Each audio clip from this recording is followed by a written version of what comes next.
North Korea ex-prisoner mysteriously dies after body found on fire in San Diego. A North Korean prisoner held captive in 2010 has mysteriously died after being found on fire in a field over the weekend, police have reported.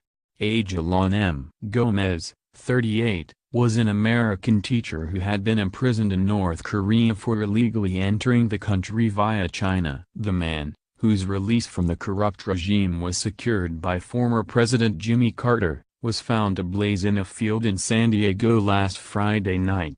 Police said the manner and cause of death cannot be confirmed until the San Diego County Medical Examiner's Office completes its investigation, but it is being considered accidental death or suicide. The leader of the communist state, Kim Jong-un, has previously been suspected of having North Korean dissidents killed off, although he has denied some of the allegations. At the start of this year, the despot's half-brother, who is a vocal critic of the evil regime, was killed after being sprayed in the face with the nerve agent VX.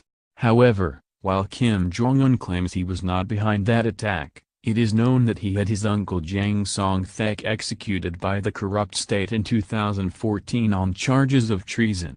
While the account of his execution cannot be verified, it was widely reported at the time that he had been stripped naked and fed to 120 dogs while officials watched.